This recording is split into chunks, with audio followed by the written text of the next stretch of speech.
Speaker ಬೇಡ, ಕೆಪಿಸಿಸಿಯೂ ಬೇಡ, ಕೊಟ್ರೆ ಡಿಸಿಎಂ ಕೊಡಿ.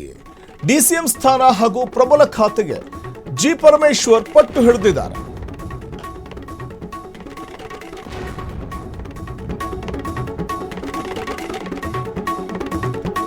ಕಂದಾಯ ಇಲಾಖೆ ಮತ್ತು ಡಿಸಿಎಂ ಸ್ಥಾನ ಇವೆರಡನ್ನೂ ಕೂಡ ತನಗೆ ಕೊಡಿ ಅಂತ ಪಟ್ಟು ಹಿಡಿದಿದ್ದಾರೆ ಪರಮೇಶ್ವರ್.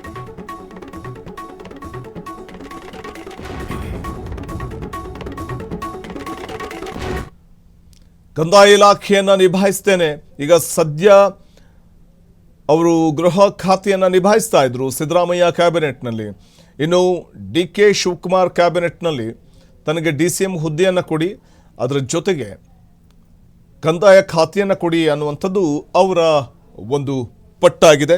ಪ್ರಸ್ತುತ ಕಂದಾಯ ಖಾತೆಯನ್ನು ಸಿದ್ದರಾಮಯ್ಯನವರ ಸಂಪುಟದಲ್ಲಿ ಕೃಷ್ಣ ಬೈರೇಗೌಡರು ನಿಭಾಯಿಸ್ತಾ ಇದ್ರು ಕಂದಾಯ ಇಲಾಖೆಯನ್ನು. ಇದೀಗ ಕಂದಾಯ ಇಲಾಖೆಯನ್ನು ನನಗೆ ಕೊಡಿ ಅನ್ನೋದು ಪರಮೇಶ್ವರ್ ಅವರ ಮಾತು. ಸ್ಪೀಕರ್ ಬೇಡ, KPCC ಅಧ್ಯಕ್ಷ ಸ್ಥಾನನೂ ಬೇಡ, ಒಂದು ಪ್ರಬಲ ಖಾತೆ ಕೊಡಿ. ಆ ಪ್ರಬಲ ಖಾತೆ ಅಂತಂದಾಗ ಕಂದಾಯ ಖಾತೆಯನ್ನು ನಾನು ನಿಭಾಯಿಸ್ತೇನೆ, ಅದರ ಜೊತೆಗೆ DCM ಸ್ಥಾನವನ್ನು ಕೂಡ ನನಗೆ ಕೊಡಿ ಅನ್ನೋದು ಈ ವೇಳೆ ಪರಮೇಶ್ವರ್ ಅವರ ಮಾತಾಗಿದೆ. ಎಷ್ಟು ಮಟ್ಟಿಗೆ ಅವರ ಮಾತಿಗೆ ಮನ್ನಣೆ ಸಿಗುತ್ತೆ ನೋಡಬೇಕು. ಹೈಕಮಾಂಡ್ ನೀಡಿದ್ದ 2 ಆಫರ್ ರಿಜೆಕ್ಟ್ ಮಾಡಿದ್ರ ಪರಂ. ಮತ್ತೆ KPCC ಅಧ್ಯಕ್ಷ ಸ್ಥಾನ ಕೊಡೋದಕ್ಕೆ ಮುಂದಾಗಿತ್ತ ಹೈಕಮಾಂಡ್ನ ಬಿಗ್ ಆಫರ್ ಬೇಡ ಅಂದ್ರ ಜಿ ಪರಮೇಶ್ವರ್. ಇನ್ನು ಸ್ಪೀಕರ್ ಆಗಿ ಅಂದಿದ್ದಕ್ಕೆ ಅದಕ್ಕೂ ಕೈ ಮುಗಿದ್ರಂತೆ ಪರಮೇಶ್ವರ್.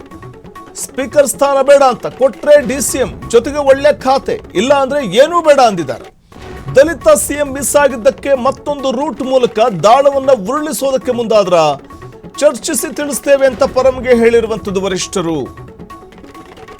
ದಲಿತ ನಾಯಕರು ಕಾಂಗ್ರೆಸ್ನಲ್ಲಿ ದಶಕಗಳಿಂದ ಕಾಂಗ್ರೆಸ್ ಅಧಿಕಾರ ನಡೆಸಿದ್ರು, ಹಲವು ದಶಕಗಳಿಂದ ಕಾಂಗ್ರೆಸ್ ಅಧಿಕಾರವನ್ನು ನಡೆಸ್ತಾ ಇದ್ರು ಕೂಡ ದಲಿತ ನಾಯಕರು ಮುಖ್ಯಮಂತ್ರಿ ಆದಂಥ ಉದಾಹರಣೆ ಇಲ್ಲ.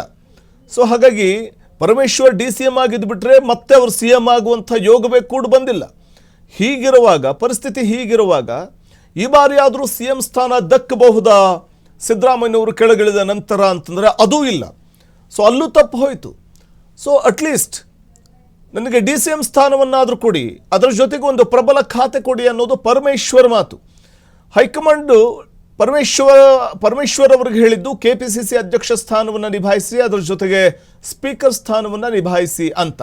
2 ಸ್ಥಾನವನ್ನು ನಿಭಾಯಿಸೋದಕ್ಕೆ ನೋ ಅಂತ ಹೇಳಿದ್ದಾರೆ ಪರಮೇಶ್ವರ್.